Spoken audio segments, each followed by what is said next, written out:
AI ഇങ്ങനെ വന്ന് നിൽക്കുന്നത്. അപ്പോഴും മനുഷ്യൻ അവൻ്റെ പ്രാകൃതമായ സ്വഭാവം ഒന്നും വിടുന്നില്ല. നിങ്ങൾ പറഞ്ഞ അതിലൊരു പ്രധാനപ്പെട്ട സംഗതിയാണ് വാറ്. ലോകത്ത് മനുഷ്യൻ്റെ ഈ കോൺഷ്യസ്നസ് അല്ലെങ്കിൽ മനുഷ്യർ തമ്മിലുള്ള ബന്ധങ്ങൾ, ജാതി, മതം, വർണ്ണവിവേചനം, ഇതിനൊക്കെ മനുഷ്യൻ പുരോഗതിയിലൂടെ എന്ത് ചെയ്തു, ആധുനികവൽക്കരണത്തിലൂടെയൊക്കെ ഏറെക്കുറെയൊക്കെ മറികടന്നു. പക്ഷെ ഇപ്പോഴും നമ്മൾ ഈ ഹെയ്റ്റ് മോങ്ങിങ്ങും പരസ്പരം യുദ്ധം ചെയ്യാനുള്ള ഒരു പ്രാകൃതമായ ത്വരയൊന്നും നിൽക്കുന്നില്ല. ഇപ്പോൾ അതാ നമ്മൾ ഇപ്പോൾ ഇറാനിലും അമേരിക്കൻ അതിൻ്റെ ഒരു ജിയോ പൊളിറ്റിക്സ് ഒക്കെ മാറ്റി വെച്ച് വാർ എങ്ങനെയാണ് കരിയറിനെ ബാധിക്കുക? കരിയറിന് ഇപ്പോൾ സൗദിയിൽ നടന്ന അല്ലെങ്കിൽ ഇപ്പോൾ പശ്ചിമേഷ്യയിൽ നടന്നുകൊണ്ടിരിക്കുന്ന വാർ ഉണ്ടല്ലോ, നമ്മുടെ കുട്ടികളുടെ കരിയറിനെ കൃത്യമായിട്ട് അത് ബാധിക്കും. എന്താണെന്ന് വെച്ചാൽ അവിടെ നടന്നുകൊണ്ടിരിക്കുന്ന യുദ്ധം എന്ന് പറയുന്നത് വേൾഡിൻ്റെ സിസ്റ്റം തന്നെ മാറാൻ സാധ്യതയുള്ള ഒരു രീതിയിലേക്കാണ് പോകുന്നത്. എക്സാമ്പിൾ പറയുകയാണെങ്കിൽ ഇറാൻ ഈ യുദ്ധത്തിൽ ജയിക്കാൻ പോവാന്ന് വിചാരിക്കാം. അത് ഏകദേശം കണക്കുകൾ അനുസരിച്ച് ആ രീതിയിലേക്ക് പോകുന്നത്. അങ്ങനെ ആണെങ്കിൽ ലോകത്ത് എന്താ സംഭവിക്കുക? ലോകത്തിൻ്റെ ഓർഡർ തന്നെ ക്ലിയർ ആയിട്ട് മാറും. അതെങ്ങനെയാണ് മാറുക എന്ന് വെച്ചാൽ $1 എന്ന് പറഞ്ഞ സംവിധാനത്തിന് അത് ക്ലിയറായിട്ട് ഇല്ലാതാക്കി കളയും, റീപ്ലേസ് ചെയ്യും. അതോട് കൂടിയിട്ട് വലിയൊരു മാറ്റം വരും. എങ്ങനെയാണെന്ന് വെച്ചാൽ നമ്മൾ നോക്കുന്ന നേരം ഇപ്പോൾ $1 ഹിസ്റ്ററി നോക്കുന്ന നേരം 1974 അതുവരെയുള്ള ഹിസ്റ്ററി മാറ്റി വെക്കുക. 74 സൗദി ഗവൺമെൻറ്റും US ഗവൺമെൻറ്റും ഒരു എഗ്രിമെൻറ്റിലെത്തുകയാണ്. ഇനി സൗദിയാണ് ഏറ്റവും കൂടുതൽ ഓയിൽ പ്രൊഡ്യൂസ് ചെയ്യുന്നത്. ഓയിൽ പ്രൊഡ്യൂസ് ചെയ്യുന്ന സൗദി ഗവൺമെൻറ് സമ്മതിക്കുകയാണ്, ഞങ്ങൾ ഇനി വിൽക്കുന്ന ഓയിൽ മുഴുവനും $ലായിരിക്കും. റൈറ്റ്? അപ്പോൾ US ഗവൺമെൻറ് തിരിച്ചു കൊടുക്കുന്ന ഒരു അഷ്വറൻസ് എന്താണെന്ന് വെച്ചാൽ നിങ്ങളുടെ ഓയിൽ ഇൻഫ്രാസ്ട്രക്ചറിനും ജനങ്ങൾക്കുള്ള എല്ലാ സെക്യൂരിറ്റിയും ഞങ്ങൾ ഏറ്റെടുത്തോളാം. അപ്പോൾ ഇതിനുണ്ടായിരിക്കുന്ന മേജറായിട്ടുള്ള 2 ഇമ്പാക്റ്റ്. ഒന്ന്, ഇപ്പോൾ നമുക്കൊക്കെ ഇപ്പോൾ ഓയിൽ വാങ്ങണമെന്നുണ്ടെങ്കിൽ നമുക്ക് സൗദിക്ക് $. കൊടുക്കണം. അപ്പോൾ $. കൊടുക്കണം എന്നുണ്ടെങ്കിൽ നമ്മുടെ അടുക്കൽ $. വേണം. അപ്പോൾ നമ്മൾ ഇന്ത്യ പോലുള്ള രാജ്യങ്ങളൊക്കെ ട്രാൻസാക്ഷൻസ് മുഴുവനും $ലേക്കാക്കി അവർ നടത്തുന്ന കച്ചവടങ്ങൾ, ഡീലുകളൊക്കെ. അപ്പോൾ ഈ രണ്ടാമത്തെ ഇമ്പാക്റ്റ് ഉണ്ടായിരിക്കുന്നത് ഈ പണം മുഴുവനും $. മുഴുവനും എത്തുന്നത് സൗദി ഗവൺമെൻറ്റിലേക്ക്, സൗദിയിലേക്ക്. സൗദി തിരിച്ച് $. മാർക്കറ്റിലേക്ക് ഇൻവെസ്റ്റ് ചെയ്യും. ഈ രണ്ട് കാര്യങ്ങളും $ൻ്റെ ഡിമാൻഡ് വലിയ രീതിയിൽ വർദ്ധിപ്പിച്ചു. റൈറ്റ്? ഇതിലേക്ക് പിന്നെ ബാക്കി GCC കൺട്രികളും കൂടെ ഈ അറേഞ്ച്മെൻറ്റിലേക്ക് വന്നു. അപ്പോൾ ഇതിൻ്റെ എഫക്റ്റ് എന്തായിരിക്കുന്നത് എന്താ വെച്ചാൽ $. എന്നുള്ള കറൻസി ഗ്ലോബലി ഏറ്റവും ഡോമിനൻ്റ് ആയിട്ട് നിർത്താൻ ഈ $. സംവിധാനമാണ് സഹായിച്ചത്. അപ്പോൾ ഇതിൽ അമേരിക്കയ്ക്ക് 2 ഗുണമാണ് ഉണ്ടായിരിക്കുന്നത്. ഒന്ന്, അവർക്ക് ഏറ്റവും ലോ ഇൻട്രസ്റ്റ് റേറ്റിൽ ലോൺ എടുക്കാൻ പറ്റും. ഇപ്പോൾ അവരുടെ എക്കോണമി 29 to 30 ട്രില്യണാണ്. പക്ഷെ അവരുടെ ഡെപ്റ്റ് നിങ്ങൾ നോക്കുകയാണെങ്കിൽ 37-38 ട്രില്യൺ വരുന്നുണ്ട് ഡെപ്റ്റ്. രണ്ടാമത്തെ, അവർക്ക് അവരുടെ ഒരു economic and political dominance keep ചെയ്യാനും ഈ $. സംവിധാനം സഹായിക്കും. ഇനിയിപ്പോൾ ഇവിടെ ഇങ്ങോട്ടേക്ക് വരിക, വെസ്റ്റ് ഏഷ്യയിൽ ഇപ്പം നടക്കുന്ന വാർ. ഇതിൽ ഇറാന് ജയിക്കുകയാണെങ്കിൽ എന്താ സംഭവിക്കുക? ഇറാൻ പറയുന്നത് ജയിക്കാമെന്ന് അവർ ഉദ്ദേശിക്കുന്നത് അമേരിക്ക അവരുടെ സെക്യൂരിറ്റി ബേസ് മുഴുവനും ഒഴിവാക്കിയിട്ട് പോവുക. അതല്ലെങ്കിൽ ഇറാൻ ജയിക്കുന്നതോട് കൂടിയിട്ട് തന്നെ ഇറാൻ്റെ പവർ അങ്ങ് പൊന്തും. അതോട് കൂടിയിട്ട് തന്നെ ഈ മേഖലയിലുള്ള ഗൾഫ് രാജ്യങ്ങളുടെ സേഫ്റ്റി ആൻഡ് സെക്യൂരിറ്റി ഇല്ലാതാവും അവർക്ക്. കാരണം നിങ്ങൾ അവിടുത്തെ ഒരു ടെറൈന് നോക്കുകയാണെങ്കിൽ ഒരു സ്ഥലത്ത് ഇറാൻ എന്ന് പറയുന്നത് നന്നായിട്ട് മലകളുണ്ട്, ഫോറസ്റ്റ് ഉണ്ട്, മരുഭൂമികളുണ്ട്, പെട്ടെന്ന് അറ്റാക്ക് ചെയ്യാൻ പറ്റാത്തൊരു സ്ഥലം. അവിടെ കുറേ ആയിരക്കണക്കിന് മിസൈലുകൾ ഓരോ ദിവസവും പ്രൊഡ്യൂസ് ചെയ്തുകൊണ്ടിരിക്കുന്ന ഒരു കൺട്രി ഇങ്ങനെ നിൽക്കുന്നു.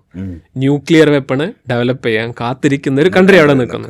ഇവിടെ ഒരു ഫ്ലാറ്റ് ടെറൈൻ, മരുഭൂമി, അതിൻ്റെ അടുക്ക മരീചികൾ പോലെ കുറച്ച് സിറ്റികൾ, റിയാദുണ്ട്, ഖത്തറുണ്ട്, ദുബൈ ഉണ്ട്, അവിടെ കുറേ ഓയിൽ ഇൻഫ്രാസ്ട്രക്ചർ ഉണ്ട്. അപ്പോൾ ഇറാനെ സംബന്ധിച്ചിടത്തോളം ഭയങ്കര ഈസിയായി ഇതിനെ അറ്റാക്ക് ചെയ്യാൻ. അപ്പോൾ ഇനി അവർക്ക് ഈ ഗൾഫ് രാജ്യങ്ങൾക്ക് ഇറാൻ ഈ യുദ്ധത്തിൽ ജയിക്കുകയാണെങ്കിൽ ഇറാനോട് ഒരു എഗ്രിമെൻറ്റിൽ എത്താതെ മുന്നോട്ട് പോകാൻ കഴിയും. പിന്നെ US-ൻ്റെ റെലവൻസ് എന്തായിരിക്കും? നഷ്ടപ്പെടും. അപ്പോൾ US-ന് പിന്നെ നിങ്ങൾക്ക് ഓയിൽ വിൽക്കുക എന്ന് പറയുന്നത് മുഴുവനും $ൽ തന്നെ ആയിക്കൊള്ളണമെന്നില്ല.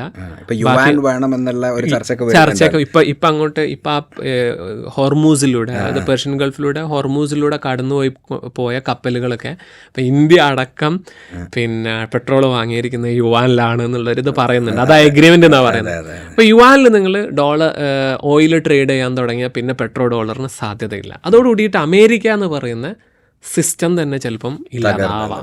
അമേരിക്കയുടെ ഒരു ഡോമിനൻസ് ഇല്ലാതാവാം ഇന്റർനാഷണൽ പൊളിറ്റിക്സിൽ. അപ്പോൾ ഇത് നമ്മളെ സംബന്ധിച്ചിടത്തോളം, നമ്മളെ കുട്ടികളെ സംബന്ധിച്ചിടത്തോളം വലിയൊരു പാർട്ടാണ്. കാരണം ഈ ലോകത്തിൻ്റെ ഒരു എൻജിനാണ് ആ വെസ്റ്റ് ഏഷ്യ എന്ന് പറയുന്നത്. അവിടെ എന്ത് സംഭവിച്ചാലും ലോകത്തിൻ്റെ എല്ലാ ഭാഗത്തിനെയും ബാധിക്കും, പ്രത്യേകിച്ച് കേരളത്തിനെ ബാധിക്കും. അതെ അതെ. കേരളത്തിൽ കുറേ ആൾക്കാർ കരിയർ നോക്കുന്നത് ആ പ്രദേശത്തേക്കാണ്. അതെ അതെ. അപ്പോൾ അവരുടെ കരിയർ ഓറിയൻറ്റേഷൻസ് മാറ്റേണ്ടി വരും. അപ്പോൾ ഈ രീതിയിൽ ഞാൻ പറയുന്നത്, ഒരു കുട്ടിയുടെ കരിയർ എന്ന് പറയുന്നേരം നമ്മളെപ്പോഴും ഫിക്സ് ചെയ്യുന്നേരം 3 ആസ്പെക്ട് എന്തായാലും നോക്കണം. ഒന്ന് അവരുടെ എക്കോണമി എന്താ നോക്കണം, ടെക്നോളജി എന്താ നോക്കണം, പൊളിറ്റിക്സ് എന്താണ് നോക്കണം, ടോട്ടൽ കേട്ടോ. കാരണം ഇവരൊക്കെ പഠിച്ചു കഴിഞ്ഞിട്ട് ഇറങ്ങാനുള്ള ഈ എക്കോണമി പോയിട്ട് എന്തെങ്കിലും ജോലി ചെയ്യാൻ വേണ്ടി. കാരണം എക്കോണമി കംപ്ലീറ്റ്ലി ഡിപ്പെൻഡ് ചെയ്യുന്ന എന്ത് ടെക്നോളജിയാണെന്നുള്ളതാണ്. ടെക്നോളജിക്ക് അനുസരിച്ച് എക്കോണമി മാറും. ഈ എക്കോണമിയും ടെക്നോളജിയും നിലനിൽക്കണം എന്നുണ്ടെങ്കിൽ പൊളിറ്റിക്സ് ആണ്. അപ്പോൾ ഈ 3 അപ്പോൾ അതുകൊണ്ടാണ് നമ്മളൊക്കെ എന്തും എഡ്യൂക്കേഷനിൽ വർക്ക് ചെയ്യുന്ന ആൾക്കാരും വാറിനെ കുറിച്ചും പൊളിറ്റിക്സിനെ കുറിച്ചും അവബോധം നടത്തുന്നതും സംസാരിച്ചുകൊണ്ടിരിക്കുന്നതിൻ്റെ പ്രധാനപ്പെട്ട ഒരു കാര്യം. അതെ. അപ്പോൾ ഇതിപ്പം ഈ പശ്ചിമേഷ്യയിലേക്കുള്ള നമ്മളുടെ ഈ കരിയർ ഇതും നമ്മുടെ മലയാളികളുടെ വലിയ ബിസിനസ് സാമ്രാജ്യങ്ങളൊക്കെ ഉള്ള അവിടെ ഇതിലൊക്കെ ബാധിക്കും. അത് കേരളത്തിലേക്കുള്ള ഫണ്ടിനെ ബാധിക്കും. അപ്പോൾ അത് വിദ്യാഭ്യാസ സ്ഥാപനങ്ങളെ ബാധിക്കും. അപ്പോൾ ഈ കുട്ടികൾക്ക് ഇനി എന്താ അതിനൊരു ആൾട്ടർനേറ്റീവ് ഓപ്ഷനായിട്ട് ഇതിൽ ഒന്ന് നമ്മളിതിൽ കാണേണ്ടതെന്ന് വെച്ചാൽ, അമേരിക്ക ഈ വാറിന് ശേഷം എന്തായാലും ലോകത്ത് ഭയങ്കരമായിട്ട് മിലിറ്ററൈസേഷൻ വരും, സൈനികവൽക്കരണം ഭയങ്കരമായിട്ട് കൂടും, ഡിഫൻസിൽ കൺട്രികളുടെ സ്പെൻഡിങ് കൂടും. യുഎസിന്റെ ഒരു താല്പര്യമല്ലേ? യുഎസിന്റെ താല്പര്യം ആണ് എന്ന് കൃത്യമായിട്ടല്ല. യുഎസ് ഇല്ലാതാവുകയാണെങ്കിൽ, അതല്ലെങ്കിൽ യുഎസ് വീക്കൻ ചെയ്യപ്പെടുകയാണെങ്കിൽ എന്താണെങ്കിലും ഡിഫൻസിൽ സ്പെൻഡിങ് കൂടും. എന്താണെന്ന് വെച്ചാൽ, നമ്മൾ ഈ കഴിഞ്ഞ സെഞ്ചുറി നോക്കുക, അല്ലെങ്കിൽ പിന്നെ 1950 മുതൽ സെക്കൻഡ് വേൾഡ് വാർ വരെ ലോകത്തെ കൺട്രികളെല്ലാം ഡിഫൻസിന് വേണ്ടി സ്പെൻഡ് ചെയ്തിരുന്നത് അവരുടെ GDPൻ്റെ മോർ ദാൻ 50% ആണ്. ഇപ്പം കൺട്രികളെല്ലാം സ്പെൻഡ് ചെയ്തുകൊണ്ടിരിക്കുന്നത് 6, 7, 8 മാക്സിമം ആവറേജ് നോക്കുകയാണെങ്കിൽ 8% ഓഫ് GDP അവർ ഡിഫൻസിന് സ്പെൻഡ് ചെയ്യുന്നുള്ളൂ. ഹെൽത്തിന് സ്പെൻഡ് ചെയ്യുന്നതിനേക്കാളും അവരൊക്കെ സ്പെൻഡ് ചെയ്തിരുന്നത് വാറിനാണ്. പക്ഷെ ഇപ്പം എന്ന് വെച്ചാൽ, ഈ അമേരിക്കൻ സിസ്റ്റം എന്ന് പറഞ്ഞൊരു സിസ്റ്റം ഉണ്ടല്ലോ, വേൾഡ് വാറിന് ശേഷം സെക്കൻഡ് വേൾഡ് വാറിന് എന്തൊക്കെ കുഴപ്പങ്ങളുണ്ടെങ്കിലും ആ സമയത്ത് ആളുകൾ എഡ്യൂക്കേഷനും ഹെൽത്തിനും ഡിഫൻസിനേക്കാളും കൂടുതൽ സ്പെൻഡ് ചെയ്തൊരു ഡ്യൂറേഷനാണ്. ഇനി ഈ സീസൺ അങ്ങ് കഴിയുകയാണെങ്കിൽ, ഈ വാർ അങ്ങ് കഴിയുകയാണെങ്കിൽ എന്തായാലും എല്ലാ കൺട്രികളും ഡിഫൻസിൽ നന്നായിട്ട് സ്പെൻഡ് ചെയ്യും. ഇന്ത്യ ഇപ്പോൾ സ്പെൻഡ് ചെയ്യുന്നത് എനിക്കൊന്ന് 2-3% ഓഫ് GDP ആണ്. ഇനി ഈ കൺട്രികളിപ്പോൾ ഫ്രാൻസ് ഓൾറെഡി പറഞ്ഞു കഴിഞ്ഞു അവർ ന്യൂക്ലിയർ വെപ്പൺ കൂടുതൽ ഉണ്ടാക്കാൻ പോവുകയാണെന്ന്. നോർത്ത് കൊറിയ പറഞ്ഞു എല്ലാവരുടെ അടുത്തും ന്യൂക്ലിയർ വെപ്പൺ ഉണ്ടാവുക എന്ന് പറയുന്നതാണ് ലോക സമാധാനത്തിന് ആവശ്യം. കാരണം നിങ്ങളുടെ അടുത്ത് അത്യാവശ്യം വെപ്പൺ ഉണ്ടെങ്കിൽ വേറെ ആരെങ്കിലും ഇടിക്കാൻ വരില്ല. അപ്പോൾ ഇറാൻ അതാണല്ലോ ചെയ്തത്, നിങ്ങൾ അത്യാവശ്യം കപ്പാസിറ്റി ഉണ്ട്. അപ്പോൾ എല്ലാ കൺട്രികളും ഡിഫൻസിൽ നന്നായിട്ട് സ്പെൻഡിങ് വർദ്ധിപ്പിക്കും. അപ്പോൾ ഡിഫൻസ് മേഖലയിൽ കരിയർ നോക്കുന്നവർക്ക് നല്ലൊരു ഓപ്പർച്യൂണിറ്റി. അത് പബ്ലിക് കമ്പനികൾ, ഗവൺമെൻറ്റുകൾ മാത്രമല്ല, പ്രൈവറ്റ് കമ്പനികൾ ഇപ്പോൾ ഒരുപാട് ഡിഫൻസ്, ഇപ്പം ഇന്ത്യ ആ രീതിയിലേക്ക് പോകുന്നുണ്ട്. ഉണ്ടാക്കുന്നുണ്ട്. അതുപോലെ തന്നെ ഇപ്പോൾ ഇന്ത്യയിൽ ആ ട്രഡീഷൻ ഇല്ലാത്തതാണ്. അപ്പോൾ ആ സാധനവും കൂടി ഇനി പ്രൈവറ്റ് ഇതിലേക്ക് പോകാൻ സാധ്യത. അപ്പോൾ നിങ്ങൾ റിസർച്ച് ഇതൊക്കെ നോക്കുന്നവരാണെങ്കിൽ, നിങ്ങൾ കരിയർ നോക്കുന്നവരാണ്, എപ്പോഴും ഓൾവേസ് റിമെമ്പർ ഈ ഡിഫൻസ് ഫീൽഡിലേക്ക് പോകാൻ പറ്റുന്ന ഫിസിക്സിൻ്റെ, കെമിസ്ട്രിയുടെ ഈ റിസർച്ചുകളൊക്കെ ആയിട്ട് ഫോക്കസ് ചെയ്യണം. അതിൽ നല്ല ഓപ്പർച്യൂണിറ്റികൾ വരാനിരിക്കും. പക്ഷെ അതേപോലെ തന്നെ ഇപ്പം ശരിക്ക് ഈ ഇതുവരെയുള്ള ട്രഡീഷണൽ ആയുധങ്ങൾ വരെ മാറ്റം വന്നു. ഇറാൻ കാര്യമായിട്ട് ഡ്രോൺ വെച്ചടിക്കും. ഇവർ ലക്ഷക്കണക്കിന് കോടിക്കണക്കിന് റുപ്യേൻ്റെ മിസൈൽ അടിക്കും. എനിക്ക് തോന്നുന്നു അത് ചൈന ഉണ്ടാക്കിയ ഒരു മാറ്റമാണ് അതല്ലേ. എല്ലാം ചീപ്പാക്കുക എന്ന് പറഞ്ഞൊരു ട്രെൻഡ് ഉണ്ടല്ലോ. ഇപ്പം ഇറാൻ്റെ അടുക്കൽ നല്ല നേവി ഇല്ല, നല്ല എയർഫോഴ്സ് ഇല്ല. പക്ഷെ എന്നിട്ടും എങ്ങനെയാണ് ഇവർ ഇത്രയും നല്ല എയർഫോഴ്സും ലോകത്തെ നമ്പർ 1 എയർഫോഴ്സും നമ്പർ 1 നേവിയുള്ള ഒരു ടീമിനോട് ഫൈറ്റ് ചെയ്തുകൊണ്ടിരിക്കുന്നത്? ആ പേർഷ്യൻ ഗൾഫ് അവർ മൊത്തം കീഴടക്കി വെച്ചിരിക്കുകയാണ് ഒരു നേവി ഇല്ലാതെ. എയർ വാറിൽ പിന്നെ ഇവർക്ക് ഡോമിനേഷൻ കിട്ടിക്കൊണ്ടിരിക്കുക. അതിൻ്റെ ഒരു ട്രിക്ക് എന്ന് പറയുന്നത്, ഇറാൻ ഡെവലപ്പ് ചെയ്തിരിക്കുന്ന ഒരു മിലിറ്ററി സിസ്റ്റം. ഇപ്പോൾ നിങ്ങൾ അവരുടെ ഷാഹിദ്, ഗദർ, ഈ മിസൈൽ ഡ്രോണുകളൊക്കെ നോക്കുകയാണ്, അതിനാകെ കോസ്റ്റ് വരുന്നത് $20,000 വരുന്നുള്ളൂ. നിങ്ങൾ ഇറാൻ എന്നൊരു ഡ്രോണ് ഇസ്രായേലിലേക്ക് പോവുകയാണെങ്കിൽ അതിനെ തടയണമെന്നുണ്ടെങ്കിൽ നിങ്ങൾക്ക് 2 ഡിഫെൻസീവ് വെപ്പൺ വേണം. ഡിഫെൻസീവ് ഇപ്പോൾ പാട്രിയോട്ട്, ഇപ്പോൾ അമേരിക്കൻ്റെ പാട്രിയോട്ട് നോക്കുക, പാട്രിയോട്ട് 2 എണ്ണം വിട്ടാലാണ് ഒരു ഡ്രോണിനെ തടയാൻ പറ്റുക. ഒരു പാട്രിയോട്ടിൻ്റെ കോസ്റ്റ് വരുന്നത് $40 ലക്ഷം. അതായത് 200 ഇരട്ടി. ഇവിടെ നിന്ന് അങ്ങോട്ട് വിടുന്നത് 20,000. അപ്പോൾ ഇറാൻ ചെയ്തിരിക്കുന്നത് എന്താണെന്ന് വെച്ചാൽ, അവരുടെ ടെക്നോളജി US-നേക്കാളും നല്ല ടെക്നോളജി അവർക്ക് ഒരിക്കലും ഡെവലപ്പ് ചെയ്യാൻ പറ്റില്ല. കാരണം അവർക്കെതിരെ സാങ്ഷൻസ് ഉണ്ട്, അവർക്ക് ഈ ടെക്നോളജി ഇമ്പോർട്ട് ചെയ്യാൻ പറ്റില്ല.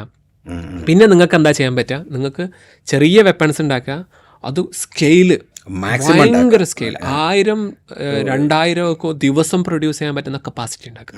അപ്പോൾ ആ രീതിയാണ് ഇറാൻ അഡോപ്റ്റ് ചെയ്തിരിക്കുന്നത്. അപ്പോൾ ഇതിലിപ്പോൾ ആൾക്കാർ ഇപ്പോൾ ഗ്ലോബലി പറഞ്ഞുകൊണ്ടിരിക്കുന്ന വലിയൊരു പ്രശ്നം, ഇനി ചെറിയ പ്ലെയേഴ്സ് ഉണ്ടല്ലോ, എന്തെങ്കിലും നോൺ സ്റ്റേറ്റ് ആക്ടേഴ്സ്, അവർക്കൊക്കെ എന്തെങ്കിലും ഡീസ്റ്റെബിലൈസേഷൻ ക്രിയേറ്റ് ചെയ്യണമെന്നുണ്ടെങ്കിൽ ചെറിയ ഫണ്ടിങ്ങോട് കൂടിയിട്ട് തന്നെ ഇവർക്ക് ഈ സാധനങ്ങൾ ഉണ്ടാക്കിയെടുക്കാൻ പറ്റും എന്നുള്ള വലിയൊരു ഇതാണ്, പേടിയാണ്. അപ്പോൾ അതുപോലെ തന്നെ ഇറാൻ ഇതിൽ ട്രിക്കാണ് ഇറാൻ ഭയങ്കരമായിട്ട് ചെയ്തത്. അപ്പം പേർഷ്യൻ ഗൾഫ് അവർ കൃത്യമായിട്ട് കീഴടക്കി വെച്ചിരിക്കുന്നത് എങ്ങനെയാണെന്ന് വെച്ചാൽ ഇതിൻ്റെ അടിയിലൂടെ ഒക്കെ ടണൽസ് ഉണ്ടാക്കിയിരിക്കുകയാണ്. ടണൽസ് മുഴുവനായിട്ടും ഇതിലേക്ക്.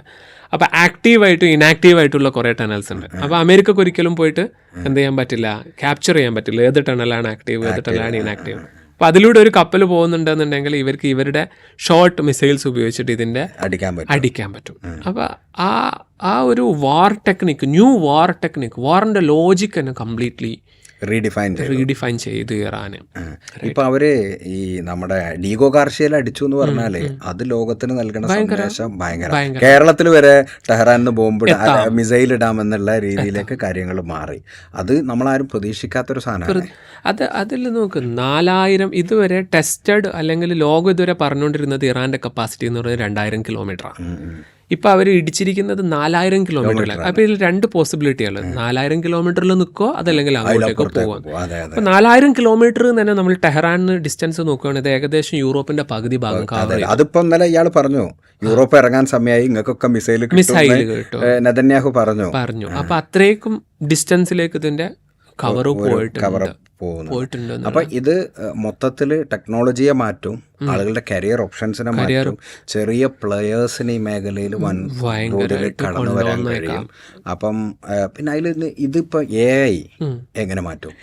AI ഈ വാർ വന്നേരം AI ഗ്രോത്തിന്റെ ഒരു സ്പേസ് ഒരു പേസ് കുറഞ്ഞിട്ടുണ്ട്. അപ്പം എന്താന്ന് വെച്ചാൽ അമേരിക്കൻ എക്കോണമി താഴോട്ടേക്ക് പോകുന്നുള്ളത് കൊണ്ട് എക്കോണമി ടോട്ടലി എന്താണെന്ന് വെച്ചാൽ ഓയിലിൻ്റെ പ്രൈസ് കൂടി.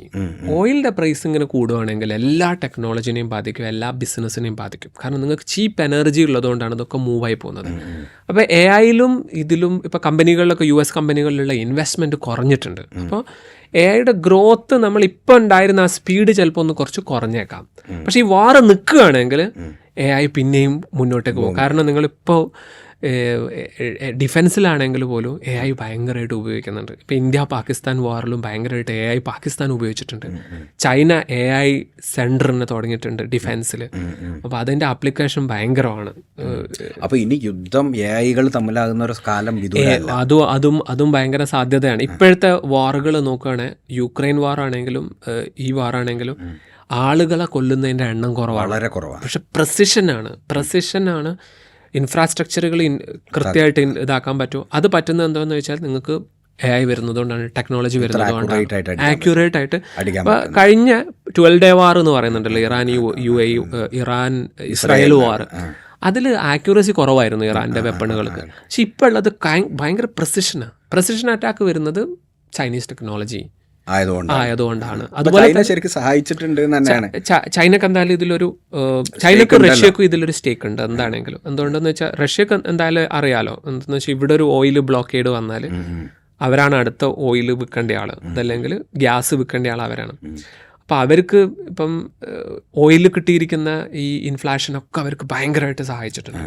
അവർ യുക്രൈനിൽ അവർ നഷ്ടപ്പെടുത്തിയ എമൗണ്ട് ഒക്കെ ഈ വാറിൽ അവർക്ക് കിട്ടിയിട്ടുണ്ട്. അതുപോലെ തന്നെ US-ന് റഷ്യക്കെതിരെയുള്ള സാങ്ഷൻസ് മുഴുവനും ഒഴിവാക്കി കൊടുക്കേണ്ടി വന്നിട്ടുണ്ട്. അതോടുകൂടി എല്ലാവർക്കും ഒരു ഓയിൽ വിൽക്കുന്നുണ്ട്. ഇന്ത്യ അടക്കമുള്ള കൺട്രികൾ അവിടെ പോയി വാങ്ങുന്നുണ്ട്. ചൈനയെ സംബന്ധിച്ചിടത്തോളം ചൈനയ്ക്ക് ഏറ്റവും ഇമ്പോർട്ടൻ്റ് ആണ് തായ്വാൻ. കാരണം തായ്വാൻ നിന്നാണ് എല്ലാ ചിപ്പും പോകുന്നത്. US-ന്റെ ഏറ്റവും ഡോമിനേഷൻ വരുന്നത് ചിപ്പ് ഇൻഡസ്ട്രിയിലാണ്. അപ്പോൾ തായ്വാൻ US-ന്റെ ഒരു ഭയങ്കര താവളമാണ്.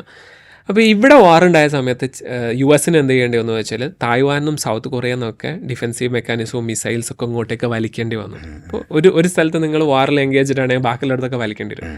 ഇപ്പോൾ ചൈനയ്ക്ക് എന്താണെന്ന് വെച്ചാൽ ക്വൈറ്റ് ഈസിയാണ് ഈ തായ്വാനെ പിടിച്ചടക്കുക എന്ന് പറയുന്നത്. അപ്പോൾ അതിനുവേണ്ടി വളരെ സൈലന്റ് ആയിട്ട് ചൈന ഭയങ്കരമായിട്ട് ചെയ്യുന്നുള്ള ഉറപ്പാണ്. അതുപോലെ തന്നെ രണ്ടാമത്തെ ഒരു കാരണം എന്ന് പറയുന്നത് ചൈനൻ്റെ ഏകദേശം 45% ഓയിൽ വന്നുകൊണ്ടിരിക്കുന്നത് ഈ മേഖലയിൽ നിന്നാണ്, ഈ ഗൾഫ് മേഖലയിൽ നിന്നാണ്. അപ്പോൾ ചൈനക്ക് എന്തായാലും താല്പര്യം ഉണ്ടാവും ഈ മേഖലയിലുള്ള ആളുകളുമായിട്ട് നല്ലൊരു റിലേഷൻ ഉണ്ടാക്കുക. സൗദിയായിട്ട് ഓൾറെഡി നല്ല റിലേഷനിൽ വന്നു. ബിൽഡ് ആൻഡ് അവരൊരു പിന്നെ ഒരു സാധനമുണ്ട്, അതിൻ്റെ പാർട്ടായിട്ട് ഇപ്പോൾ ഓൾറെഡി ചൈനയുടെ പാർട്ടായിട്ട് സൗദി വന്നിട്ടുണ്ട്.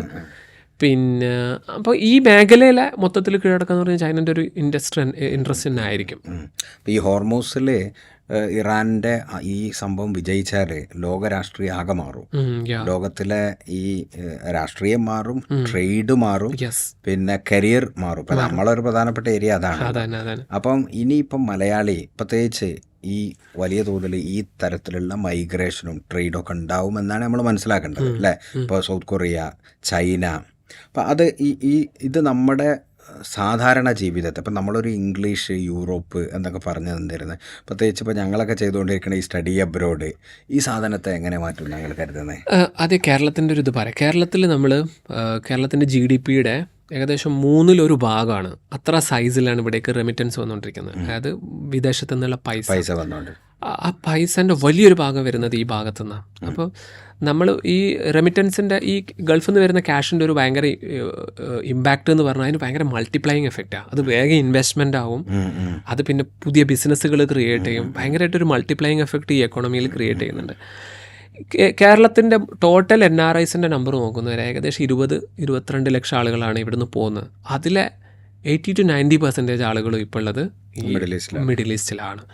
അപ്പോൾ ഈ ലേറ്റസ്റ്റ് ഇപ്പോൾ CDS വന്ന റിപ്പോർട്ട്, CDS തിരുവനന്തപുരത്ത് നിന്ന് വന്ന റിപ്പോർട്ട് അനുസരിച്ച് കുറച്ചൊരു ഡൈവേഴ്സിഫിക്കേഷൻ മലയാളികൾ വരുത്തി തുടങ്ങിയിട്ടുണ്ട്. യൂറോപ്പിലേക്കും ബാക്കി പ്രദേശങ്ങളിലേക്കൊക്കെ പോവാന്ന് പറയുന്നത്. അപ്പോൾ നമ്മൾ ഇനി മലയാളികൾ ഇനി NRI എന്നുള്ള കാറ്റഗറിയിൽ നോക്കുന്നേരം ഒന്നുകൂടെ ഡൈവേഴ്സിഫിക്കേഷൻ വരൽ അർജൻറ്റാണ് എന്ന് ഈ സ്കോളേഴ്സൊക്കെ പറയുന്നുണ്ട്. കാരണം ഒരു സ്ഥലത്ത് എന്തെങ്കിലും ഒരു സാധനം ഹിറ്റ് ചെയ്യുമ്പോഴേക്ക് നമ്മളെ ഭയങ്കരമായിട്ട് ബാധിക്കാൻ സാധ്യതയുണ്ട്.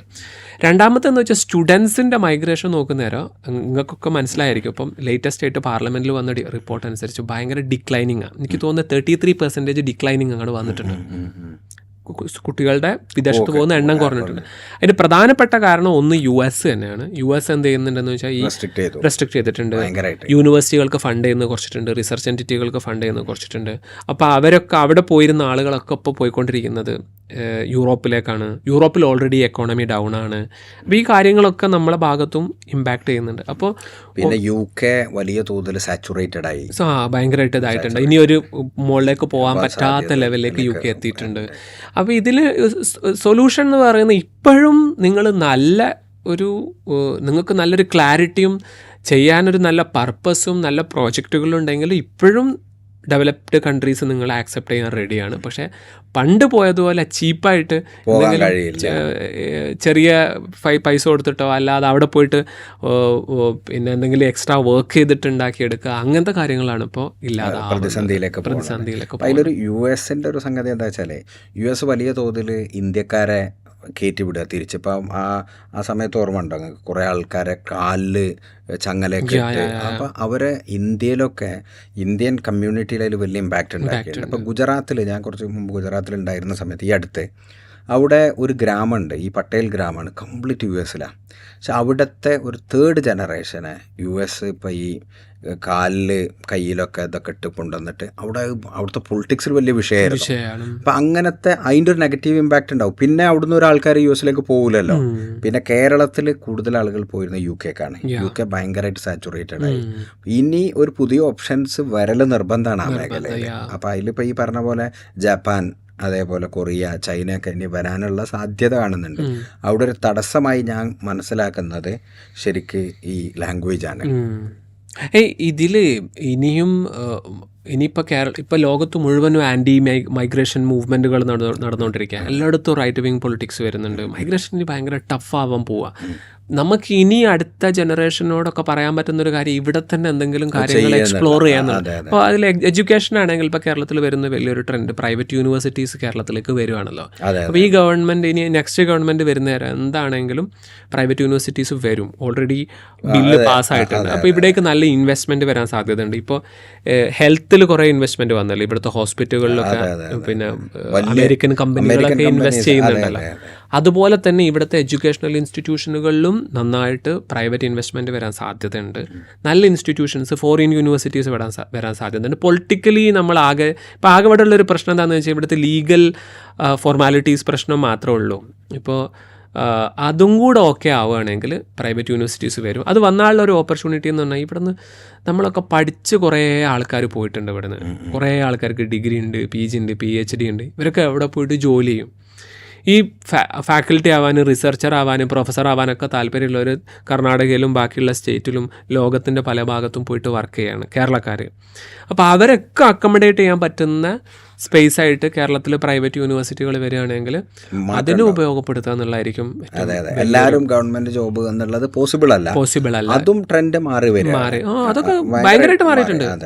കാരണം ഗവൺമെന്റ് ജോബ് ആണ് ഭയങ്കര സേഫ് ആണ് എന്നുള്ള ആ കൺസെപ്റ്റ് ഒക്കെ മാറിയിട്ടുണ്ട്. ലൈക്ക് അതിനും ചെറിയൊരു പെർസെൻറ്റേജ് ആൾക്കാർക്ക് കിട്ടുമല്ലോ. അക്കാഡമിക്സിൽ ഓൾ ഇന്ത്യയിൽ നോക്കുമ്പോൾ ഇപ്പോൾ ഗവൺമെൻറ് യൂണിവേഴ്സിറ്റികളല്ല ആരും ഒരു ആസ്പിറേഷൻ ലെവലായിട്ട് എടുക്കുന്നത്. ഇപ്പോൾ അശോകയിൽ, ജിൻഡാൽ, ബിറ്റ്സ് പിലാനി ഇവിടത്തെയൊക്കെ ഒരു ഫാക്കൽറ്റിക്ക് കിട്ടുന്ന പേയ്മെൻറ്റ് എന്ന് പറയുന്നത് അതിൻ്റെ അടുത്തുപോലും ഒരു ഗവൺമെൻറ് യൂണിവേഴ്സിറ്റി കിട്ടില്ല. അതിൻ്റെ അടുത്തുപോലും എത്തില്ല. ക്രോർസ് ആണ് ചെറിയൊരു പാക്കേജൊക്കെ അശോകയിലൊക്കെ ഉള്ളത്. അപ്പോൾ ഇപ്പം JNU തന്നെ റിസൈൻ ചെയ്തിട്ട് പിന്നെ അശോകയിലും APUലൊക്കെ പോയിട്ട് പ്രൊഫസറായിട്ട് പോയ ആൾക്കാരൊക്കെ ഉണ്ട്. അപ്പോൾ പ്രൈവറ്റ് എന്ന് പറയുന്ന അത്രയും അക്കഡമിക്സിൽ അത്രയും നല്ല സ്കോപ്പ് ഉണ്ട്. അതുപോലെ കോർപ്പറേറ്റ് സെക്ടറിൽ ഓൾറെഡി എല്ലാവർക്കും അറിയാവുന്നതാണ്. അപ്പോൾ എല്ലാവരും ഗവൺമെൻറ് ജോബ് നോക്കുക എന്ന് പറയുന്നൊന്നും അല്ല ഒരു വയബിൾ, അതൊന്നും ഒരു സാധ്യതയല്ല. അപ്പോൾ സത്യത്തിൽ നമുക്ക് എങ്ങനെയാണ് ഇത് പറഞ്ഞ് അവസാനിപ്പിക്കേണ്ടതെന്ന് വെച്ചാൽ നമ്മളുടെ എൻ്റയർ സിസ്റ്റം, പൊളിറ്റിക്സ്, കരിയർ, നാട്ടിലെ രീതികൾ, ഈവൻ കമ്മ്യൂണിറ്റി ഒക്കെ ഒരു ഷിഫ്റ്റിൻ്റെ ഘട്ടത്തിലാണ്. ആ ഷിഫ്റ്റിനെ എങ്ങനെ നമ്മൾ ഹാൻഡിൽ ചെയ്യുന്നു എന്നതിലിരിക്കും ഈ സൊസൈറ്റിയുടെ ഫ്യൂച്ചർ. ഡെഫിനറ്റ്ലി അതിൻ്റെ ഒരു പ്രിഡിക്ഷൻ എന്താണ്? ഇനിയിപ്പോൾ ഒരു 10 കൊല്ലം, ഞാനിപ്പോൾ നിങ്ങളൊരു അക്കാഡമീഷ്യൻ, അതേപോലെ ഒരു വിദ്യാഭ്യാസം, ഒരു 10 കൊല്ലത്തിന് ശേഷം എവിടെയായിരിക്കും നമ്മുടെ നാടിൻ്റെ പൊളിറ്റിക്സ്, അക്കാഡമിക്സ്, അതേപോലെ കരിയർ ഓപ്ഷൻസ്? ഇത് ഈ സിറ്റുവേഷൻ എന്ന് പറയുന്നത് ഭയങ്കര ഒരു പെർമനൻറ്റ് ഫ്ലക്സിലാണ്. നമ്മളൊരു ഭയങ്കര മാറ്റത്തിൻ്റെ ഇടയിലിരിക്കുന്ന ആളുകളാണ്. ഇതിൻ്റെ മാറ്റം നമ്മൾ നേരത്തെ പറഞ്ഞ ഗ്ലോബൽ ഓർഡറിൽ വലിയൊരു മാറ്റം വരാനിരിക്കുന്നു. US എന്ന ഡോമിനേറ്റിംഗ് കൺട്രി മാറിയിട്ട് ചൈനയും റഷ്യയും ബാക്കി പ്ലേയേഴ്സും ഇനി ഇന്ത്യ അടക്കമുള്ള ഒരു മൾട്ടിപോളാർ വേൾഡ് ചിലപ്പം വരാനിരിക്കുകയാണ്. അത് ബാക്കിയുള്ളിടത്തേക്കൊക്കെ ഇമ്പാക്റ്റ് ചെയ്യും. അത് എക്കോണമി സ്ട്രക്ചറിന് മൊത്തത്തിൽ ഇമ്പാക്റ്റ് ചെയ്യും. ചിലപ്പോൾ ഒരു എക്കോണമിയിലൊരു സ്ലോ ഡൗൺ വന്നേക്കാം. അങ്ങനത്തെ കാര്യങ്ങളൊക്കെ ഒരു വശത്തിരിക്കുന്നുണ്ട്. രണ്ടാമത്തെ ടെക്നോളജിയിൽ വലിയ മാറ്റം വരുന്നുണ്ട്. ടെക്നോളജി പ്രെഡിക്റ്റ് ചെയ്യാൻ പറ്റാത്ത നിലക്കാണുള്ളത്. അപ്പോൾ എന്താ സംഭവിക്കാൻ പോകാമെന്ന് കൃത്യമായിട്ട് ആർക്കും പറയാൻ പറ്റാത്ത, അടുത്ത 10 വർഷം കഴിഞ്ഞിട്ട് എന്ത് കരിയർ വരും ഇതെന്ന് പറയാൻ പറ്റാത്തൊരു സിറ്റുവേഷനിലാണ്. സൊസൈറ്റിയിൽ വലിയ മാറ്റങ്ങൾ വരുന്നുണ്ട്. അങ്ങോട്ടും ഇങ്ങോട്ടും പ്രശ്നങ്ങൾ വരുന്നുണ്ട്. അതനുസരിച്ച് ചില രീതിയിൽ നമുക്ക് ചില ഹോപ്പ് വരുന്ന ചില കാര്യങ്ങൾ വരുന്നുണ്ട്. നെഗറ്റീവായിട്ടുള്ളതുകൊണ്ട് പോസിറ്റീവായിട്ടുള്ളതുകൊണ്ട്. അപ്പോൾ ഓവറോൾ നമുക്ക് പറയാൻ പറ്റുന്ന, ഞാൻ നേരത്തെ പറഞ്ഞതുപോലെ ആളുകൾ ഒന്ന് പ്രിപ്പയർഡ് ആയിട്ടിരിക്കുക. ഞാൻ നേരത്തെ പറഞ്ഞ എന്ത് മേഖലയിൽ നിങ്ങൾ എക്സ്പേർട്ട് ആകുക ആൻഡ് ബി അഡാപ്റ്റബിൾ. ഒന്ന് പുതിയ മാറ്റത്തോടെ എന്ത് വരുവാണെങ്കിലും അഡാപ്റ്റബിൾ ആവാനുള്ള ഇത് നിൽക്കുക. പിന്നെ എപ്പോഴും നോക്കിക്കൊണ്ടിരിക്കുക. ടെക്നോളജി എപ്പോഴും എംബ്രേസ് ചെയ്യാൻ നോക്കുക. എക്കോണമിയിൽ എന്താ മാറ്റം വരുന്നത് നോക്കുക, പൊളിറ്റിക്സിൽ എന്താ മാറ്റം വരുന്നത് എന്നുള്ളത് നോക്കിയാൽ ഇതിനനുസരിച്ച്. ഇപ്പോൾ ഇന്ത്യയിൽ ഇനി നമുക്കത് അവസാനിപ്പിക്കാം. ഇന്ത്യയിൽ ഇപ്പോൾ ഈ റൈറ്റ് വിങ് പൊളിറ്റിക്സ് വളരെ ശക്തമായി നിൽക്കുന്നത്. അപ്പോൾ അത് വളരെ സ്ട്രെയിറ്റ് ഫോർവേഡായി ചോദിച്ചാൽ ഇന്ത്യയിലെ മൈനോറിറ്റീസിൻ്റെ കരിയർ, ലൈഫ്, അവരുടെ സെറ്റിൽമെൻറ്റ്, മൈഗ്രേഷൻ, ഇതിനൊക്കെ എങ്ങനെ ബാധിക്കും? ഒന്നെന്താണെന്ന് വെച്ചാൽ അതിൻ്റെ ഒരു കൃത്യമായിട്ടൊരു ഐഡിയയിലേക്ക് നമ്മൾ വന്നു കഴിഞ്ഞു. എന്താണെന്ന് വെച്ചാൽ ഒരു കൈൻഡ് ഓഫ് മൈനോറിറ്റീസിന് ഇവിടെ സ്പേസ് ഉണ്ടാവും. പക്ഷേ നമ്മൾ മുമ്പൊന്നും പറഞ്ഞതുപോലുള്ളൊരു ഈക്വൽ സിറ്റിസൺഷിപ്പ് കാറ്റഗറിയിലായിരിക്കില്ല. പക്ഷെ ഒരു സ്പേസ് ഉണ്ടാവും മൈനോറിറ്റീസിന് എന്താണെങ്കിലും. എന്ത് സ്പേസാണ് ഉണ്ടാവുമെന്ന് വെച്ചാൽ ചിലപ്പോൾ സെക്കൻഡ് കാറ്റഗറി സിറ്റിസൺ ആണോ, അതല്ലെങ്കിൽ ഒരു ലെവൽ താഴെ ഇരിക്കുന്ന സിറ്റിസൺഷിപ്പ് ആണോ ഉണ്ടാവാൻ പോകുന്നത് എന്നുള്ളത് നമ്മൾ നോക്കേണ്ടി വരും. റൈറ്റ് വിങ് പൊളിറ്റിക്സിന് ഇനി ഇതിൻ്റെ അപ്പുറത്തേക്ക് എങ്ങോട്ടേക്കാണ് ഇനി പോകാനുള്ളത്? ഓൾറെഡി നമ്മളൊരു ഹിന്ദു രാഷ്ട്ര ഇനിയിപ്പോൾ ഒന്നും മാറ്റാനില്ല. കോൺസ്റ്റിറ്റ്യൂഷൻ മാറ്റേണ്ടിയില്ല, ജുഡീഷ്യറി മാറ്റേണ്ടിയില്ല, പൊളിറ്റിക്സ് മാറ്റേണ്ടിയില്ല. എല്ലാവരും ആ ഒരു ലെവലിലേക്ക് എത്തിക്കഴിഞ്ഞു. അപ്പോൾ എനിക്ക് തോന്നുന്നത് എല്ലാ കൺട്രികളിലും മൈനോറിറ്റീസ് സർവൈവ് ചെയ്ത രീതികളുണ്ട്. മൈനോറിറ്റീസ് സർവൈവ് ചെയ്ത രീതി ഇപ്പം ഇറാൻ്റെ പറഞ്ഞില്ലേ, ഇറാൻ എങ്ങനെ ഷിയ കമ്മ്യൂണിറ്റി ആണല്ലോ, ഒരു മൈനോറിറ്റി അല്ലേ. അവർ സർവൈവ് ചെയ്യാൻ അവർ കണ്ടെത്തിയിരിക്കുന്ന ഒരു ഇന്നോവേറ്റീവ് മെത്തേഡ് ഉണ്ടാവും. നന്നായിട്ട് പഠനത്തിൽ ഇൻവെസ്റ്റ് ചെയ്യുക, ടെക്നോളജിയിൽ ഇൻവെസ്റ്റ് ചെയ്യുക. അതൊരു വയലന്റ് രീതിയിലേക്ക് പോകണമെന്നല്ല പറയുന്നത്. നിങ്ങൾ എന്താണോ ആ ഒരു രീതിയിലേക്ക് മുസ്ലിം കമ്മ്യൂണിറ്റിയും വരും എന്നാണ് മനസ്സിലാക്കണം. കാരണം എപ്പോഴും ഇന്നോവേഷൻസ് വരുന്നത് ഒരു ലക്ഷറി എന്നല്ല, പ്രഷർ എന്നാ. അതെ അതെ, ഒരു കംഫർട്ട് എന്നല്ല, കംഫർട്ട് സോൺ എന്നല്ല, പ്രഷർ എന്നാണ്. അപ്പൊ ഇസ്രായേൽ എന്താ എത്ര ഇന്നോവേഷൻ വരുന്നത് വെച്ചാൽ പ്രഷർ എന്ന് വരുന്നത്. അതെ അതെ, അവർക്ക് ഇറാനിന്നും അത് തന്നെയാണ് ഇന്നോവേഷൻസ് വരുന്നത്. അതുകൊണ്ടാണ്. അപ്പോൾ മൈനോറിറ്റിക്ക് ഭയങ്കര ഒരു എനിക്കൊന്ന് ഭയങ്കര ഒരു ഹോപ്പ് എന്തായിരിക്കുന്നത് വെച്ചാൽ ഈ പ്രഷർ എന്തായാലും ഇന്നോവേഷൻസ് ക്രിയേറ്റ് ചെയ്യും, സർവൈവ് ചെയ്യാനുള്ള മെത്തേഡുകൾ കണ്ടെത്തും. ഒരു കോൺട്രിബ്യൂട്ടിങ് മൈനോറിറ്റി ആവുന്നേരം പിന്നെ ഏത് മെജോറിറ്റേറിയൻ ഗവൺമെൻറ്റും അതിനെ ബഹുമാനിക്കും. അപ്പോൾ ഒരു 10-20 ഇയേഴ്സിലൊക്കെ മുസ്ലിം കമ്മ്യൂണിറ്റി കുറച്ചും കൂടെ നാഷണൽ ഡെവലപ്മെൻറ്റിലേക്കും ഇവിടുത്തെ ബിസിനസ്സിലേക്കൊക്കെ കോൺട്രിബ്യൂട്ട് ചെയ്യുന്ന കമ്മ്യൂണിറ്റിയായി മാറുകയാണെങ്കിൽ അവർ ഇഗ്നോർ ചെയ്യാൻ കഴിയില്ല. ആ രീതിയിലേക്ക് എത്തും. പക്ഷെ അവരെ ഈ മാർജിനലൈസേഷൻ, അപരവൽക്കരണം എന്ന് പറഞ്ഞൊരു സാധനം ഉണ്ടല്ലോ. അപ്പോൾ നമ്മൾ ഇപ്പം നിങ്ങൾ പൊളിറ്റിക്സ് പഠിച്ചുകൊണ്ടാണ് ഞാൻ പറയണത്. എന്താ വെച്ചാൽ കേരളത്തിലും ആസാമിലും ഒരേ മുസ്ലിം പോപ്പുലേഷനാണ്. പക്ഷെ അവിടുത്തെ ഒരു അപരവൽക്കരണത്തിൻ്റെ ഒരു തോത് വെച്ച് അതിനെങ്ങനെ ഞങ്ങൾ കാണുന്നത്? നമ്മളെപ്പോഴും എഡ്യൂക്കേഷനിലൊക്കെ പ്രവർത്തിക്കുന്ന ആളുകൾ, പൊളിറ്റിക്കൽ സയൻസ് റിസർച്ച് ചെയ്ത ആളാണെങ്കിലും എഡ്യൂക്കേഷനിലും സോഷ്യൽ ഇനിഷ്യേറ്റീവ് നടക്കുന്ന ആളുകൾ എന്നുള്ള നിലയ്ക്ക് ഇതിനെ പോസിറ്റീവായിട്ടാണ് കാണുക.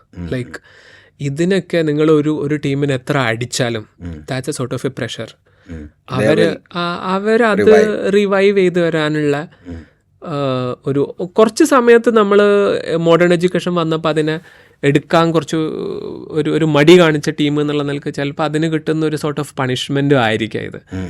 അപ്പോൾ അതിൽ നിന്ന് റിവൈവ് ചെയ്ത് വരുമെന്ന് തന്നെ. അപ്പം നേരത്തെ പറഞ്ഞതുപോലെ നമ്മളെല്ലാവർക്കും ആവശ്യമുള്ള ഒരു സെക്ഷൻ ഓഫ് പീപ്പിളായിട്ട് മാറുന്ന സിറ്റുവേഷനിലേക്ക് ഇത് വരും എന്ന് തന്നെ നമുക്ക് ഹോപ്പ് ചെയ്യാം. അത് തന്നെയാണ് സംഭവിക്കുക. അല്ലാതെ അസമിലെ രാഷ്ട്രീയങ്ങൾ മനസ്സിലാക്കി അസം കൃത്യമാണ് നോക്കുന്നതാണ്. അസമിൽ വലിയ പ്രശ്നം എന്താണെന്ന് വെച്ചാൽ അസമിൽ ഇതുപോലുള്ള ഒരു മൂവ്മെന്റോ കാര്യങ്ങളോ മുസ്ലിം ലീഡർഷിപ്പ് വന്നിട്ടില്ല. 30% മുസ്ലിങ്ങളുള്ള, അതാ ഞാൻ പറഞ്ഞ അത്ഭുതപ്പെടുത്തുന്ന കണക്കാതെ 30% മുസ്ലിങ്ങൾ ഉണ്ടായിട്ടും BJP ഭരിക്കുന്നു. വലിയ അപരവൽക്കരണം. അത് കേരളത്തിലൊരു വലിയ കാരണം പോപ്പുലേഷൻ ഏകദേശം ഈക്വലി കേരളം പോലെ തന്നെയാണ്. പക്ഷെ പൊളിറ്റിക്കൽ റെപ്രസെൻറ്റേഷനിൽ കംപ്ലീറ്റ്ലി ഇപ്പം ഞാൻ അവിടുത്തെ AUDF ഉണ്ടല്ലോ, ബദറുദ്ദീൻ അജ്മലിൻ്റെ, അപ്പോൾ അവരുടെ ഒരു പൊളിറ്റിക്കൽ എന്താ പറയുക പ്രവർത്തന രീതി അതൊക്കെ മനസ്സിലാക്കിയണോ? അവരെങ്ങനെയാണ് അതിനെ കൈകാര്യം ചെയ്യുന്നത്? എന്തുകൊണ്ടാണ് അവർ ഈ വിഷയത്തിൽ ലീഗിനെ പോലെയോ അല്ലെങ്കിൽ കേരളത്തിലെ മുസ്ലിം രാഷ്ട്രീയത്തെ പോലെയോ മുന്നോട്ട് വരാൻ അവർക്ക് കഴിയാത്തതിൻ്റെ കാരണം എന്താ? അതൊരു ദൈവബന്ധ് മദ്രസ ബേസ്ഡ് മൂവ്മെൻറ്റാണ്. അങ്ങനെ ഡെവലപ്പ് ചെയ്ത് വന്നൊരു മൂവ്മെൻറ്റ്. അതിന് പറ്റിയൊരു വലിയൊരു പ്രശ്നം അവിടെ മുസ്ലിങ്ങൾ പല എത്നിക് ഗ്രൂപ്പുകളാണ്. ഒന്ന് അസാമീസ് ഉണ്ട്, പിന്നൊന്ന് ബംഗാളീസ് ഉണ്ട്. ആ 2 ഗ്രൂപ്പിനെ അവർക്ക് ഒപ്പം കൊണ്ടുപോകാൻ പറ്റിയിട്ടില്ല AUDF-ന്. അതുപോലെ തന്നെ അതിൻ്റെ ലീഡർഷിപ്പ് ഇതിനകത്ത് തന്നെ ഇപ്പോൾ ദൈവബന്ധ് ഉണ്ട്, ബറേൽവി ഉണ്ട്, അലാദീസ് ഉണ്ട്. ഇതെല്ലാ സെക്ഷനെയും അവർക്ക് മുന്നോട്ട് കൊണ്ടുപോകാനും പറ്റാത്തൊരു അവർക്ക് ഉണ്ടാക്കാൻ പറ്റാത്തൊരു പൊളിറ്റിക്സ് AUDF-ന്റെ. അതിലവർ ഫെയിലായി എന്നുള്ളത് തന്നെയാണ് നമുക്ക് മനസ്സിലാക്കുന്നത്. പിന്നെ വേറൊരു റിലീജിയസ് പ്രൊപ്പോർഷൻ അവിടുത്തെ നോക്കുകയാണെങ്കിൽ ക്ലോസ് ടു 60-70-65% ഹിന്ദുസാണ്. കേരളത്തിൽ ക്രിസ്ത്യൻ ആസ്പെക്റ്റും കൂടെ ഉണ്ട്. പിന്നെ ഇതിന് കേരളത്തിന് അതിൻ്റെതായ ഒരു ലെഗസി ഉണ്ട്. കേരളത്തിന് അതിൻ്റെതായ കമ്പയർ ചെയ്യാൻ പറ്റില്ല. ഒരു ഹിസ്റ്ററി വേറെയാണ്, കംപ്ലീറ്റ്ലി ഡിഫറെൻ്റാണ്. അപ്പോൾ അതേ ട്രാജക്ടറി കേരളം സ്വീകരിക്കുമെന്ന് എനിക്ക് തോന്നുന്നില്ല. വേറെ ഏത് സ്റ്റേറ്റിലും അങ്ങനെ ആയിക്കോളൊന്നും ഇത് സാധ്യമല്ല. അത്ര അണ്ടർ പ്രിവിലേജ്ഡ് മൈഗ്രൻ്റ് ആയിട്ടുള്ള മുസ്ലിംസാണ് അവർ. അസാമി മുസ്ലിംസ് തന്നെ ശരിക്കും അവിടുത്തെ ഇൻഡിജീനിയസ് ഇതിൽ പെട്ടതല്ല. കുറേ ആൾക്കാർ അവിടേക്ക് മൈഗ്രേറ്റ് ചെയ്തതാണ്. അപ്പോൾ ആ നിലക്കുള്ളൊരു കമ്മ്യൂണിറ്റി അവിടുത്തെ മുസ്ലിംസ് എന്ന് പറയുന്നത്. അപ്പോൾ അവർക്ക് അതുകൊണ്ട് തന്നെ ഒരു വോയിസ് കുറവാണ്. ഓൾറെഡി അങ്ങനെയുള്ള ഒരു കമ്മ്യൂണിറ്റിയാണ്. അപ്പോൾ നമുക്കിത് അവസാനിപ്പിക്കാം. അപ്പോൾ ഇതിൽ നമ്മൾ അവസാനിപ്പിക്കണത് എങ്ങനെയാണെന്ന് വെച്ചാൽ, ഇപ്പം നിങ്ങളെ ഒരു അവസാനത്തെ ലാസ്റ്റ് സാധനം എനിക്ക് വേണ്ടത്, ഇപ്പം നമ്മൾ വിദ്യാഭ്യാസം, നിങ്ങളെ ദഅവ അനുഭവങ്ങൾ, പിന്നെ വേൾഡ് പൊളിറ്റിക്സ്, ലോകരാഷ്ട്രീയം, എല്ലാ മേഖലയിലും കരിയറുണ്ട്. അപ്പം ഇതിൻ്റെയൊക്കെ ബേസ് നിങ്ങളെ അറിവാണല്ലോ, വിജ്ഞാനം. അപ്പം നിങ്ങളോട് ഞാൻ ചോദിക്കുകയാണ്, എന്താണ് ഇപ്പോൾ ഇതുവരെയുള്ള പഠനങ്ങൾ? നിങ്ങൾ പറഞ്ഞു മണിക്കൂറുകൾ ലൈബ്രറിയിൽ ചിലവഴിച്ചത്, നിങ്ങളെ PhD, ഇതിലൊക്കെ അവസാനമായിട്ട് വിജ്ഞാനത്തെ അല്ലെങ്കിൽ നോളജിനെ, എഡ്യൂക്കേഷനെ ഡിഫൈൻ ചെയ്യാൻ പറഞ്ഞത് ഞാൻ എല്ലാവരോടും ചോദിക്കുന്ന ഒരു ചോദ്യമാണ്. എന്താണ് നിങ്ങൾ പറയുക? ഒരൊറ്റ വാക്കല്ല, അല്ലെങ്കിൽ അത് വെച്ച് നമുക്ക് അവസാനിപ്പിക്കാം. നോളജ് എന്ന് പറഞ്ഞാൽ ലൈക്ക് നമുക്ക് സിമ്പിൾ ടേം പറയണേ, മനുഷ്യന് ബാക്കിയുള്ളവരുമായിട്ട് ഇൻട്രാക്ട് ചെയ്യുന്ന നേരം, അതല്ലെങ്കിൽ മനുഷ്യന് ഈ ഭൂമിയുടെ റിസോഴ്സസുമായിട്ട് ഇൻട്രാക്ട് ചെയ്യുന്ന നേരം അതെങ്ങനെ ചെയ്യണം എന്നുള്ളതിനെക്കുറിച്ചുള്ള ഒരു ഒരു ഒരു ഒരു ഒരു കാര്യമാണ് ശരിക്കും പറയുന്നത് ഈ നോളജ് എന്ന് പറയുന്നത്. അതല്ലെങ്കിൽ അവന് പടച്ചോനുമായിട്ട് എങ്ങനെ എൻഗേജ് ചെയ്യണം, പടപ്പുമായിട്ട് എങ്ങനെ എൻഗേജ് ചെയ്യണം, ഇവിടുത്തെ ക്രിയേഷൻസുമായിട്ട് എങ്ങനെ എൻഗേജ് ചെയ്യണം, അതിനെക്കുറിച്ചുള്ള എന്താ പറയുക എന്ന് പറഞ്ഞാൽ മനുഷ്യബന്ധങ്ങളിലെ ഷാഫി മാമനോട് വക്കീർ റഹ്മത്തുള്ളാഹി പറയുന്നുണ്ട്, ഫൈനൽ എൽമ നൂറുല്ലാഹി ഹക്കാഫ നൂറുല്ലാഹി ലായുത്താലി ആസീൻ അല്ലേ. അത് ഇപ്പോൾ പഠനത്തിൽ ബേക്കാവുമ്പോൾ ഉസ്താദിനോട് ഒരിക്കൽ പറഞ്ഞൊരു സാധനമാണത്. അപ്പം അതിൽ ആ ഒരു അപ്പം നിങ്ങൾ പറഞ്ഞ മനുഷ്യനും എന്താ പറയുക, മനുഷ്യൻ ബാക്കിയുള്ളവരുമായിട്ട് ഇങ്ങനെ എൻഗേജ് ചെയ്യുന്നേരം പടച്ചോനും പടപ്പ് കാരണം വിശ്വാസം ഭയങ്കരതാണ്. പടപ്പ്, ബാക്കിയുള്ള ക്രിയേഷൻസ്, പിന്നെ ഭൂമിയിലുള്ള ബാക്കി സാധനങ്ങളുമായിട്ട് എൻഗേജ് ചെയ്യുന്ന നേരം ആ എൻഗേജ് ചെയ്യുന്നേരം ഉണ്ടാകുന്നൊരു സാധനമാണ്. എനിക്ക് കറക്റ്റായിട്ട് അങ്ങനെ എനിക്ക് ചെയ്യാനാണ് എന്ന് പറഞ്ഞാൽ മനുഷ്യബന്ധങ്ങളിലെ ഒരു ഞാര് പൊട്ടാതെ കൈകാര്യം ചെയ്യുന്ന മനുഷ്യൻ്റെ അല്ലേ ആ ലിങ്ക്, ആ നൂല്, അത് പൊട്ടാതെ മനുഷ്യൻ കൊണ്ടുപോകുന്നതിനെ പറയുന്ന പേരാണ് ശരിക്കും വിജ്ഞാനം. അത്രേ ഉള്ളൂ. അല്ലാതെ നിങ്ങളുടെ അറിവിൻ്റെ ആഴമല്ല ശരിക്കും വിജ്ഞാനം. ശരി, അതാണ് വിസ്ഡം അല്ലേ. അപ്പം നമുക്ക് അങ്ങനെ ഒരു വിസ്ഡമുള്ള ഒരു സൊസൈറ്റി ഇവിടെ ഉണ്ടാവട്ടെ. അപ്പം നിങ്ങൾ ആഗ്രഹിക്കുന്ന പോലെ അങ്ങനെ ഒരു വലിയ വിദ്യാഭ്യാസ പ്രസ്ഥാനത്തിന് നേതൃത്വം നൽകാൻ കഴിയട്ടെ എന്ന് ആശംസിച്ച് നമുക്ക് അവസാനിപ്പിക്കാം. Thank you.